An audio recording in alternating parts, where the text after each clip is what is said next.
అనంత కరుణామయుడు, అపార కృపాశీలుడు అయిన అల్లాహ్ పేరుతో ప్రారంభిస్తున్నాను. కాఫ్, హా, యా, ఐన్, సాద్. ఇది నీ ప్రభువు తన దాసుడైన జకరియయాపై చూపిన కారుణ్య ప్రస్తావనప్పుడు అతను తన ప్రభువునకు ఏకాంతంగా మొరపెట్టుకున్నాడు. అతను ఇలా మనవి చేసుకున్నాడు, ప్రభూ, నా ఎముకలు సైతం కృశించిపోయాయి, ముదిమి వల్ల తల నెరసి మెరిసిపోతోంది. ప్రభూ, నిన్ను వేడుకుని నేను ఎన్నడూ నిష్ఫలుణ్ణి కాలేదు. నా తరువాత నా బంధుమిత్రులు చేసే చెడు పనులను గురించి నేను భయపడుతున్నాను. నా భార్యేమో గొడ్రాలు కనుక నీవు నీ ప్రత్యేక అనుగ్రహం ద్వారా నాకు ఒక వారసుణ్ణి ప్రసాదించు. అతడు నాకు వారసుడు కావాలి, యాకూబ్ సంతతి వారసత్వాన్ని పొందాలి. ప్రభూ, అతనిని అందరికీ ఇష్టుడైన వ్యక్తిగా చేయి. ఇలా జవాబు ఇవ్వబడిరది, జకరియా, మేము నీకు యహ్యా అనే పేరుగల ఒక కుమారుని శుభవార్తను తెలియజేస్తున్నాము. ఈ పేరుగల మనిషిని మేము ఇంతకు పూర్వం ఎన్నడూ పుట్టించలేదు. ఇలా మనవి చేసుకున్నాడు, ప్రభూ, నాకు కుమారుడెలా పుడతాడు? నా భార్యయేమో గొడ్రాలు, నేనా వృద్ధుడనై కృశించిపోయాను. బదులు లభించింది, అలాగే జరుగుతుంది. నీ ప్రభువు ఇలా సెలవిస్తున్నాడు, ఇది నాకు చాలా చిన్న విషయానికి. వాస్తవానికి ఇంతకు ముందు నీవు అసలు ఏమీ కానప్పుడు నేను నిన్ను పుట్టించాను కదా. జకరియా ఇలా అన్నాడు, ప్రభూ, నా కొరకేదైనా గుర్తును నిర్ణయించు. సెలవిచ్చాడు, నీ కొరకు గుర్తు ఏమిటంటే, నీవు వరుసగా 3 రోజుల వరకు ప్రజలతో మాట్లాడలేవు. తరువాత అతను తన ప్రత్యేకమైన గది నుండి బయటకు వచ్చి తన జాతివారి వద్దకు వెళ్ళి, ఉదయం, సాయంత్రం దేవుని పవిత్రతను కొనియాడండి అని సైగ ద్వారా వారికి హితోపదేశం చేశాడు. మేము అతనితో, యెహ్యా, దైవగ్రంథాన్ని గట్టిగా పట్టుకో అని అన్నాము. మేము అతనికి బాల్యంలోనే హుక్మ్, వివేకం ను ప్రసాదించాము. తరువాత మా తరఫు నుండి అతనికి దయార్ద్ర హృదయాన్ని, పరిశుద్ధతను అనుగ్రహించాము. అతను ఎక్కువ భయభక్తులు కలవాడు, తల్లిదండ్రుల హక్కులను గుర్తించినవాడు. అతను దౌర్జన్యపరుడు కాడు, అవిధేయుడు కాడు.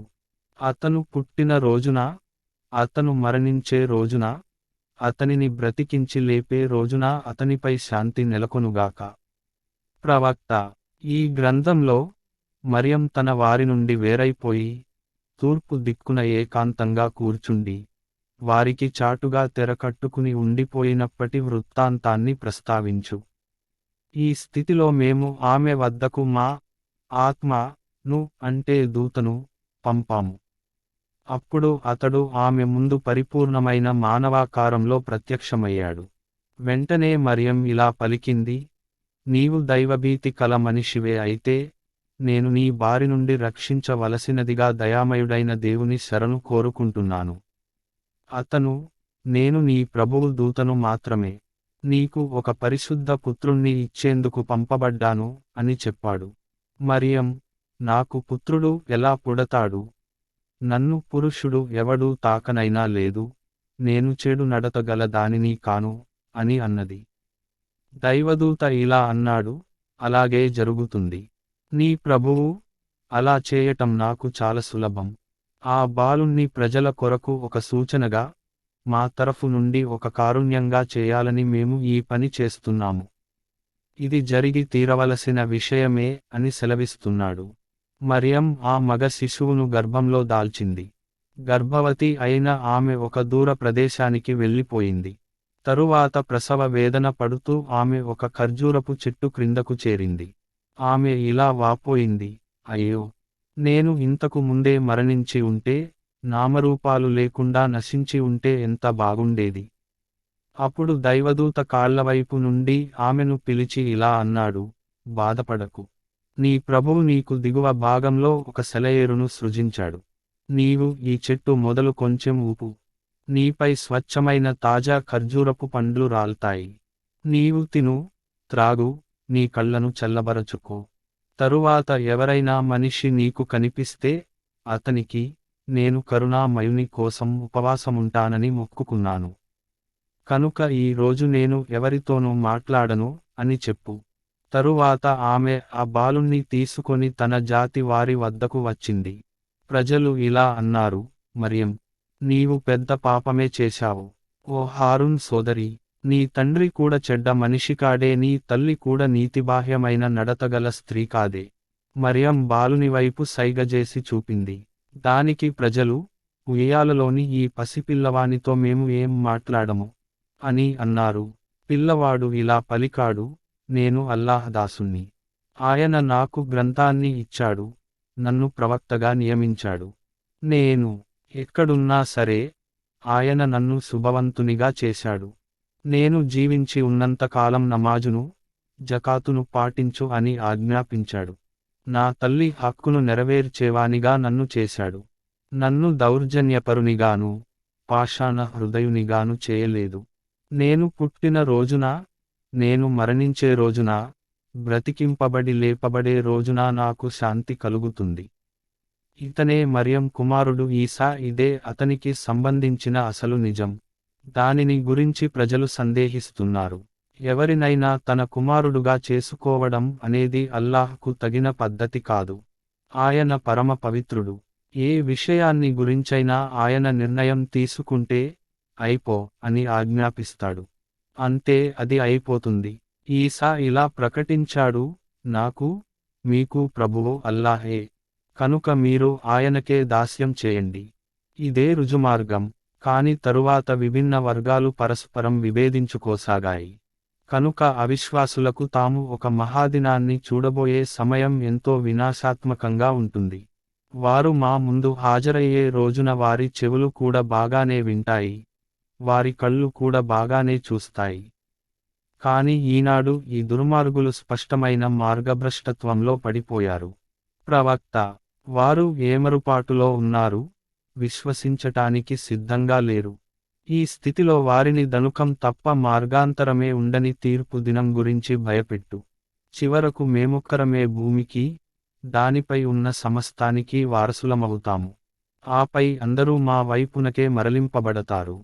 ఈ గ్రంథంలో ఇబ్రాహీం గాథను ప్రస్తావించు. నిస్సందేహంగా అతను సత్యసంధుడైన వ్యక్తి, ఒక దైవ ప్రవక్త. వారికి ఆ సందర్భాన్ని జ్ఞాపకం చేయి. అప్పుడు అతను తన తండ్రితో ఇలా అన్నాడు, తండ్రి, వినలేని, కనలేని, మీ ఏ పనిని చేసిపెట్టలేని వాటిని మీరు ఎందుకు ఆరాధిస్తున్నారు? తండ్రి, నా వద్దకు వచ్చిన జ్ఞానం మీ వద్దకు రాలేదు. మీరు నన్ను అనుసరించండి, నేను మీకు సరియైన మార్గం చూపుతాను. తండ్రి, మీరు శైతానుకు దాస్యం చేయకండి. శైతాను కరుణామయుణ్ణి ధిక్కరించాడు. తండ్రి, మీరు కరుణామయుని శిక్షకు గురి అవుతారేమో అని, శైతాను సహచరులైపోతారేమో అని నాకు భయంగా ఉంది. తండ్రి ఇలా అన్నాడు, ఓ ఇబ్రాహీం, నీవు నాకు ఆరాధ్యులైన వాటికి విముఖుడవ అయ్యావా? నీవు దీనిని మానుకోకపోతే నేను నిన్ను రాళ్లతో కొట్టి చంపేస్తాను. కనుక నీవు శాశ్వతంగా నాకు దూరంగా వెళ్ళిపో. ఇబ్రాహీం ఇలా అన్నాడు, మీకు సలాం. మిమ్మల్ని మన్నించవలసిందని నేను నా ప్రభువును ప్రార్థిస్తాను. నా ప్రభువు నాపై ఎంతో దయకలవాడు. నేను మిమ్మల్ని కూడా విడిచిపోతున్నాను, మీరు దేవుణ్ణి కాదని ప్రార్థిస్తున్న శక్తులను కూడా విడిచిపోతున్నాను. నేను నా ప్రభువునే ప్రార్థిస్తాను. నా ప్రభువును ప్రార్థించి నేను విఫలుణ్ణి కాబోనని నమ్ముతున్నాను. ఈ విధంగా అతను వారి నుండి, వారి అల్లాహేతర ఆరాధ్యుల నుండి వేరైపోయినప్పుడు, మేము అతనికి ఇస్హాక్, యాకూబ్ల వంటి సంతానాన్ని ప్రసాదించాము. ప్రతి ఒక్కరిని ప్రవక్తగా చేశాము. వారికి మా కరుణను ప్రసాదించాము. వారికి నిజమైన, ఉన్నతమైన కీర్తి ప్రతిష్టలను కలుగజేశాము. మూసాను గురించి ఈ గ్రంథంలో ప్రస్తావించు. అతను ఎన్నుకోబడిన వ్యక్తి, ఒక సందేశహరుడైన ప్రవక్త. మేము అతనిని తూర్ పర్వతం కుడివైపు నుండి పిలిచాము. రహస్య సంభాషణల ద్వారా అతనికి సాన్నిధ్యాన్ని ప్రసాదించాము. దయతో మేము అతని సోదరుడు హారూన్ను ప్రవక్తగా నియమించి అతనికి సహాయకునిగా ఇచ్చాము. ఈ గ్రంథంలో ఇస్మాయిల్ను గురించి ప్రస్తావించు. అతను వాగ్దాన పాలకుడు, సందేశహరుడైన ప్రవక్త. అతను తన ఇంటివారిని నమాజు, జకాత్లను పాటించండి అని ఆజ్ఞాపించేవాడు. తన ప్రభువునకు ప్రీతిపాత్రుడు. ఈ గ్రంథంలో ఇద్రీస్ను గురించి ప్రస్తావించు. అతను ఒక నిజాయితీ పరుడైన మనిషి, ఒక ప్రవక్త. మేము అతనిని ఉన్నత స్థాయికి లేపాము. అల్లాహ్ అనుగ్రహించిన దైవ ప్రవక్తలు వీరు, ఆదం సంతతిలోనివారు, మేము నూహ్తో పాటు పడవపైకి ఎక్కించిన వారి వంశంలోనివారు, ఇబ్రాహీం సంతతికి చెందినవారు, ఇస్రాయిల్ వంశానికి చెందినవారు, మేము రుజుమార్గం చూపినవారు, మేము ఎన్నుకున్న ప్రజలలోనివారు. కరుణామయుని వాక్యాలు వారికి వినిపించినప్పుడు వారు విలపిస్తూ సజ్దాలో పడిపోయేవారు. వారి తరువాత కొందరు అయోగ్యులు వారి స్థానంలో వచ్చారు. వారు నమాజును త్యజించారు, మనోవాంఛలను అనుసరించారు. కనుక వారు త్వరలోనే మార్గం తప్పిన దానికి ఫలితం అనుభవిస్తారు. అయితే పశ్చాత్తాపపడి మరలేవారు, విశ్వసించి సత్కార్యాలు చేసేవారు స్వర్గంలో ప్రవేశిస్తారు. వారికి రవ్వంత అన్యాయం కూడా జరగదు. వారికై శాశ్వతంగా ఉండే స్వర్గవనాలు ఉన్నాయి. అవి అగోచర జగత్తులో లభిస్తాయని కరుణామయుడు తన దాసులకు వాగ్దానం చేసి ఉన్నాడు. నిశ్చయంగా ఈ వాగ్దానం నెరవేరి తీరుతుంది. అక్కడ వారు వ్యర్థమైన మాట ఏదీ వినరు. అక్కడ దేనిని విన్నా సరియున దానినే వింటారు. వారి ఆహారం వారికి ఉదయం, సాయంత్రం నియమం తప్పకుండా లభిస్తూ ఉంటుంది. మేము మా దాసులలో భయభక్తుల జీవితం గడిపేవాణ్ణి వారసుడుగా చేసే స్వర్గం ఇదే. ప్రవక్త, మేము నీ ప్రభువు ఆజ్ఞ లేకుండా క్రిందికి దిగిరాము. మా ముందు ఉన్నదానికి, మా వెనుక ఉన్నదానికి, ఈ రెండిరటి మధ్య ఉన్నదానికి, ప్రతిదానికి ప్రభువు ఆయనే. నీ ప్రభువు ఎన్నడూ మరచిపోయేవాడు కాడు. ఆకాశాలకు, భూమికి, భూమ్యాకాశాల మధ్య ఉన్న సర్వానికి ఆయన ప్రభువు. కాబట్టి మీరు ఆయనకు దాస్యం చేయండి. ఆయన దాస్యంలోనే స్థిరంగా ఉండండి. మీకు తెలిసినంత వరకు ఆయనతో సమానమైన స్థాయి గలవాడెవడైనా ఉన్నాడా? ఏమిటి? నేను చనిపోయిన తరువాత మళ్ళీ నన్ను బ్రతికించటం నిజంగానే జరుగుతుందా అని అంటాడు మనిషి. అసలు అతడు ఏమీ కానప్పుడే మేము అతనిని సృష్టించామన్న విషయానికి అతడికి జ్ఞాపకం రావటం లేదా? నీ ప్రభువు సాక్షిగా, మేము వారందరినీ, వారితో పాటు శైతానులను కూడా తప్పకుండా పోగు చేస్తాము. తరువాత నరకం చుట్టూ హాజరుపరచి, వారిని మోకాళ్లపై కూలదోస్తాము. ఆ తరువాత కరుణామయునికి వ్యతిరేకంగా అహంకారంతో తిరుగుబాటు చేసిన ప్రతి వ్యక్తిని ప్రతి వర్గం నుండి వేరు చేస్తాము. ఇంకా వారిలో నరకంలో త్రోయబడటానికి ఎక్కువగా అర్హులెవరో మాకు తెలుసు. మీలో నరకం దరిదాపులకు పోనివాడెవడూ లేడు. ఇది ఒక నిర్ణీత విషయమే, దానిని నెరవేర్చటం నీ ప్రభువు బాధ్యత. తరువాత మేము ప్రపంచంలో భయభక్తులు కలిగి ఉన్నవారిని రక్షిస్తాము. దుర్మార్గులను అందులో వారు పడి ఉన్న స్థితిలోనే విడిచిపెడతాము. స్పష్టమైన మా ఆయతులను వారికి వినిపించినప్పుడు తిరస్కారులు విశ్వాసులతో ఇలా అంటారు, మన ఇరు వర్గాలలో మంచి స్థితిలో ఉన్న వర్గం ఏదో? ఎవరి సభలు అద్భుతంగా ఉన్నాయో చెప్పండి. వాస్తవానికి మేము వారికి పూర్వం ఇలాంటి జాతులను ఎన్నింటినో నాశనం చేశాము. అవి వారికంటే అపారమైన వస్తుసామగ్రిని కలిగి ఉండేవి. బాహ్య ఆడంబరాల విషయంలో వారికన్నా ఎంతో మిన్నగా ఉండేవి. వారితో ఇలా అనండి, మార్గం తప్పిన వ్యక్తికి కరుణామయుడు వ్యవధినిస్తూ పోతాడు. చిట్టచివరకు ఇలాంటి వ్యక్తులు తమకు వాగ్దానం చేయబడిన దానిని గమనించినప్పుడు అది దైవశిక్ష అయినా కావచ్చు లేదా ప్రళయవేళ అయినా కావచ్చు వారు తెలుసుకుంటారు. హీన స్థితిలో ఎవరు ఉన్నారో, బలహీనపక్షం ఎవరిదో, దానికి ప్రతిగా రుజువైన మార్గం అవలంబించిన వారికి అల్లాహ్ రుజు మార్గావలంబనలో వృద్ధిని ప్రసాదిస్తాడు. చిరస్థాయిగా ఉండిపోయే సత్కార్యాలు మాత్రమే నీ ప్రభువు దృష్టిలో ప్రతిఫలం రీత్యా, పర్యవసానం దృష్ట్యా ఉత్తమమైనవి. ఇంకా, మా ఆయతులను తిరస్కరించి, నేను సంపదతోనూ, సంతానంతోనూ అనుగ్రహింపబడుతూనే ఉంటాను అని ప్రగల్భాలు పలికే వ్యక్తిని నీవు చూశావా? అగోచర విషయమేమైనా అతనికి తెలిసిపోయిందా లేక కరుణామయుడి నుండి అతడేమైనా వాగ్దానం పొంది ఉన్నాడా? ఎంతమాత్రం కాదు.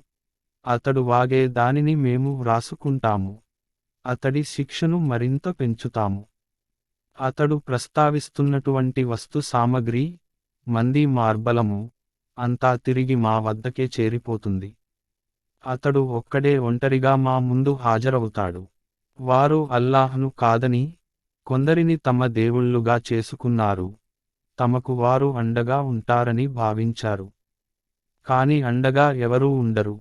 ఆ దేవుళ్ళు అందరూ వారి ఆరాధనను నిరాకరిస్తారు, పైగా వారికి ప్రత్యర్థులవుతారు. మేము సత్యధిక్కారుల మీదకు శైతానులను వదిలిపెట్టి ఉన్న విషయాన్ని నీవు చూడటం లేదా? అవి వారిని, సత్యాన్ని వ్యతిరేకించండి అని అమితంగా పురికొల్పుతున్నాయి.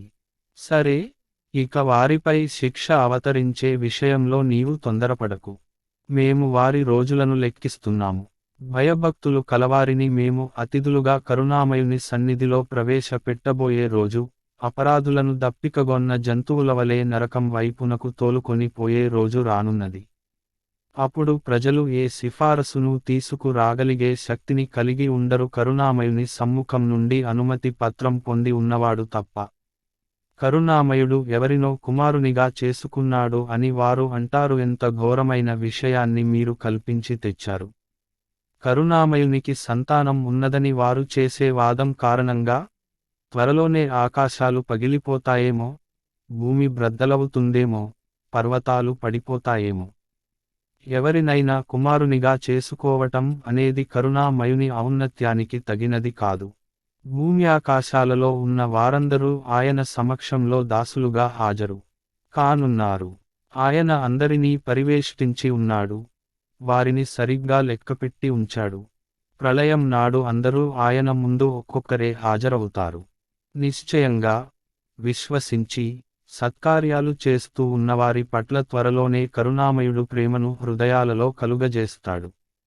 కనుక ప్రవక్త, నీవు భయభక్తులు కలవారికి శుభవార్తను అందజేయాలని, వితండవాదులను భయపెట్టాలని మేము ఈ గ్రంథాన్ని సులభతరం చేసి నీ భాషలో అవతరింపజేశాము. వారికి పూర్వం మేము ఎన్నో జాతులను నాశనం చేశాము. ఈనాడు ఎక్కడైనా నీవు వారి గుర్తులను చూస్తున్నావా?